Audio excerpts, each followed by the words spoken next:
Big Joker. Profeti Passion Java. Masiba Passion Java Jarisi. Sumba Rudri Mafuba Wita Jaminuka. Wandi Karakula Kuba Simba.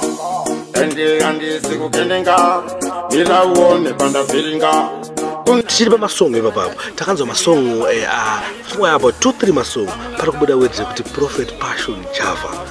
Ndofunga tisati kuziva Prophet Passion Java mumwe wanu ari kutrenda muZimbabwe. Why Prophet Passion Java? Kana kuti muri connected papi? Ipapa mabvunzo wakanaka mukoma wangu. Pandaiti Prophet Passion Java pa azvisi kureva kuti ndine link naye kana kuti ndakamboonana naye ndamutaura naye handisati ndatombotaura naye ende andonyatsotomuziva live kumuona ndikamuona handisati ndatombomuona kana kuita sei but why ndiri kuisa wedre kuti Prophet Passion Java inhau yekuti Passion Java munhu andoziva kuti anobatsira vakomana mukati mezvemusic industry anowanika ine kusimudzira mageto youth anoita sei ndofunga vanhu vese vanongoziva mabasa ake paPassion Java saka ine zvinhu zvekuti ndiri pandiri panapa vanhu vangakwanisa kungondoona zvaunga ndati ndine chinhu handorino chandinacho pano zvinhu zvekuti ndiri kutotsvagawo vanhu vanondibatsira kuti ndinyatse kuupgrade kuendawo pamusoro that's why ndichinzwa kungosimbisawo kutotsvagawo weye kuti akunzwawo kana afarira kufarira music wangu kana kusafarira handizivi kuti iye Passion Java zvinhu zvokuti achazvigamuchirawo zvakaita sei that's why ndichimusimbisa ndozoti munhu anoremekedzwa ndosaka ndichimuremekedza Passion Java.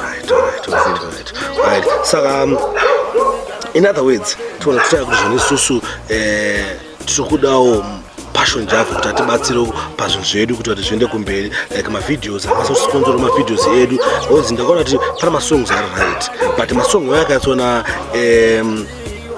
good marketing like toona song wana tombobatwa na Prophet Passion Java Records yotibata tomboita song tomborecordera video iribo sokona kuti career yedu iende kumberi right saka ini ndakutaura ndakamira Sparks Passion Java imessage yako ina namda Passion Java kana pana whoever chona Passion Java ngazi kuti tina Dodo ene Dodo ari ready kuwana help yenyu mudhara tikukumbira help tikukumbira kuti sezvo munongoitira mamwe artist sezvo maitiro baba Sauro zvamakamita pa video yake nyowano zvinombozvitira pana Dodo timboona kuti talent inosvika papi bozi tinobelieve samageto kuti sky is the limit saka pamba chingodo 1 2 3 zvinhu zvinongodiwa kuti talent ende kumberi right aya pana Passion Java pajeka Marisi marezera Wesepa aizika Aizia awapezera Chinorvanyama Iyo inopinda mkuva Azinge anorarama Ndichikutaka musa chema bozama